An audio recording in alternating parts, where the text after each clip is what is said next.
अभी एक चीज पता चली है कि इंडियन नेवी जो है उन्होंने ये कंफर्म किया है कि उनके जो एमवी कैंप प्लोटो के ऊपर जो अटैक अटैक हुआ था वो या कोई मिसाइल था या कोई ड्रोन था। भारतीय जहाज पर हूतियों का ये हमला हुआ। दरअसल पेंटागन से एक बयान जारी किया गया जिसमें इशारा दिया गया है ईरान के ऊपर। कहा यह गया है कि ईरान के द्वारा ही ये सब कुछ किया गया है। मार मार के हूती और हिजबुल्लाह और हमास मार मार के सब मिलके इतना मारो और ईरान पे भी बम मारो। मैं बता रहा हूं ये भी बहुत, इनके जितने भी मौलाना मौलवी ऊपर वाले हैं ना ईरान के, ये भी सुअर है बड़े। आखिर ईरान एक तरफ तो आपको फ्री वीजा जो है वो दे रहा है इंडियंस को, और दूसरी तरफ इस तरह के ड्रोन्स अटैक क्या साबित करना चाहते हैं वो? जो हमला हुआ है ये बड़ा सीरियस इशू है, और जहां एक तरफ युद्ध की परिस्थितियां बनी हुई हैं, इस बीच पेंटागन का ये बयान कि ईरान की तरफ से हमला हो सकता है, तो ये बड़ा गंभीर है। कोई भी जहाज इजराइल का हो मिसाइल अटैक, कोई भी जहाज इजराइल की ओर जा रहा हो मिसाइल अटैक, कोई जहाज इजराइल से आ रहा हो मिसाइल अटैक। ये कर क्या रहे हैं दोस्तों? देखिए एक चीज कि इंडिया ईरान दोस्ती जो है ना वो एक अलग दौर पे है। ये इजरायली टैंकर था जिसपे अटैक किया, और ऐसा ही नहीं है कि एक ही पे हुआ, कईयों पे हुआ। अगर ये रास्ता खुदा न खास्ता कोई ऐसा ये चोक करने में ओसिस कामयाब होते हैं, क्योंकि एक ग्रुप है और डेंजरस थ्रेटनिंग किस्म का ग्रुप है, सऊदी अरेबिया के साथ भी इनका जंग रही है। ये इंडियन नेवी ने एक पहली दफा स्टेटमेंट जारी की है, और ये एक that is something very alarming. ये देखने वाली बात कि अगर गल्फ से तेल आ रहा है और उसे कोई रोक रहा है तो इंडियन इकोनॉमी पे हमला है, और will have to take action against them.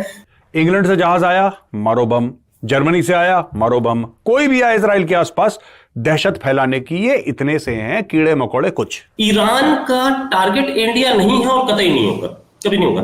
The target was somebody else.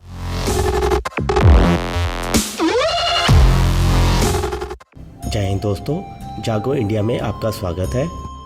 जैसा कि आप लोग जानते ही होंगे कि 23 दिसंबर को गुजरात के पास हिंद महासागर में एक जहाज़ जिसका नाम एमवी कैंप प्लूटो था, उस पर एक ड्रोन द्वारा हमला किया गया। अब अमेरिका रक्षा विभाग के मुताबिक एक ईरान के ड्रोन ने गुजरात के पास इस जहाज़ पर हमला किया था। अब एक तरफ तो ईरान ने भारतीयों के लिए वीज़ा फ्री की घोषणा की है, और दूसरी ओर खबर ये आ रही है कि ईरान के द्वारा ये अटैक किया गया। अब जिसने भी हमला किया, भारत इसके बारे में ज़रूर एक्शन लेगा, क्योंकि जिसने भी एक बार ये हमला किया है वो दोबारा भी ऐसी कोशिश कर सकता है। तो आपको क्या लगता है, भारत को इसके लिए क्या कदम उठाने चाहिए? अपनी राय आप हमें कमेंट कर ज़रूर बताइए। तो चलिए दोस्तों, देखते हैं आज का वीडियो कि इस टॉपिक के बारे में पाकिस्तानी मीडिया क्या कह रही है। और वीडियो शुरू करने से पहले आपसे रिक्वेस्ट है, अगर आप चैनल पर नए हैं तो चैनल को सब्सक्राइब करके बेल नोटिफिकेशन के बटन को ज़रूर दबाइए। तो शुरू करते हैं आज का वीडियो। जय हिंद, जय भारत। इजराइल और हमास के बीच चल रहा युद्ध भारत के लिए चिंता का विषय बन गया है। दोनों के बीच चल रहे युद्ध की आंच समुद्र तक पहुंच गई है, जिसका नुकसान भारत को भी होने लगा है।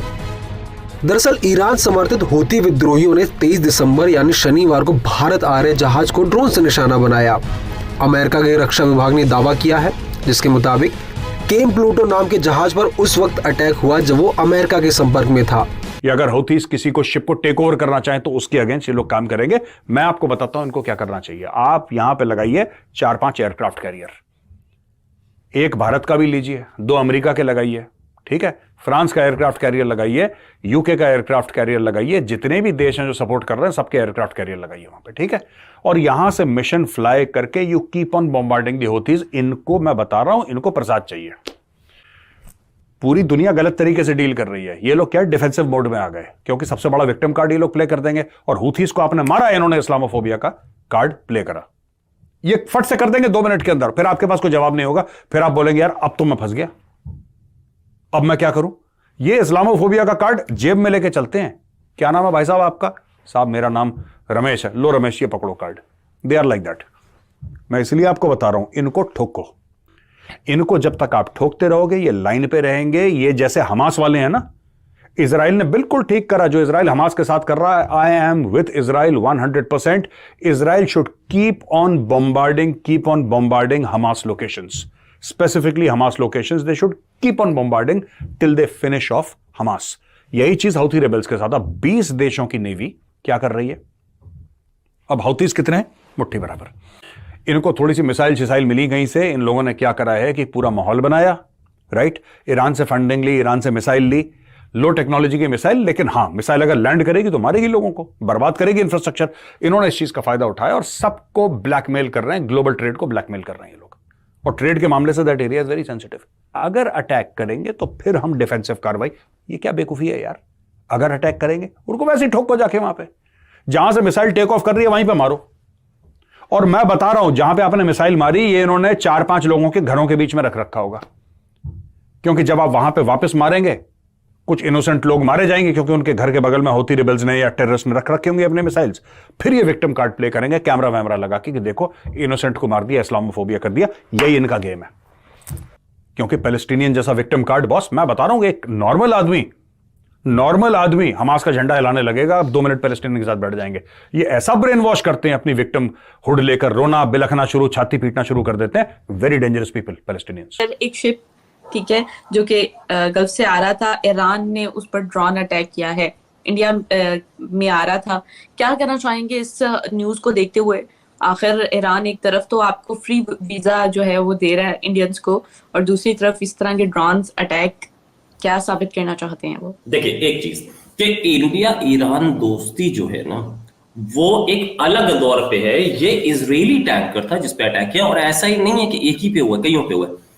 इंडिया आ रहा था, फ्यूल लेके आ रहा था, और ये ड्रोन अटैक, सबसे बड़ी प्रॉब्लम ये है कि मेरीन लाइंस इससे डिस्ट्रक्ट होती हैं, और अगर मेरीन लाइंस या मेरीन सप्लाई लाइंस डिस्टर्ब हुई तो it is going to be a havoc.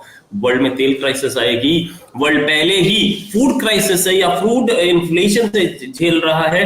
America इसमें एक्टिव हो गया है। इंडिया के 2 शिप्स, एक कोस्ट गार्ड का शिप और एक नेवी का शिप, उस शिप के पास पहुंच गए हैं। उन लोग उसको लेके आएंगे हमारे पोरबंदर पोर्ट पे या मुंबई पोर्ट पे, कहीं पे भी खबर ये आ रही है कि मुंबई पोर्ट ले जा सकते हैं, लेके आएंगे और उसका फिर उसको ठीक किया जाएगा शिप को। और शिप पे जो बहुत सारे इंडियन क्रू भी है उस शिप पर। तो ये एक बहुत सीरियस इशू है। ईरान का टारगेट इंडिया नहीं है और कतई नहीं होगा, कभी नहीं होगा। The target was somebody else, Israel, Houthi rebels, ये सब है। इसमें इंडिया बीच में फंस रहा है, ठीक है। इंडियन क्रू है, इंडियन सामान है जो कि इंडिया में डिलीवर होना है, अभी तक डिलीवर नहीं हुआ, इसलिए हम लोग की कोई वो इंश्योर्ड होता है वहां पे। क्या ये देखने वाली बात कि अगर गल्फ से तेल आ रहा है और उसे कोई रोक रहा है तो इंडियन इकोनॉमी पे हमला है और will have to take action against them. ये बहुत इंपॉर्टेंट है। जो रेबल्स कर रहे हैं या ईरान जो कर रहा है ये सही नहीं है। इंडिया इसको डिप्लोमेटिक लेवल पे भी लेगा और हर लेवल पे लेगा। Israel is the target, we know it, but then Israel target हो या ना हो, मेरीन लाइंस या मेरीन ट्रैफिक जिसपे हमारी इकोनॉमी, वर्ल्ड इकोनॉमी टिकी है, उस पर हमला हो रहा है। अमेरिका ने भी बहुत सीरियसली लिया है। अब आगे देखते हैं कि क्या एक्शन लिया जाता है इस पर।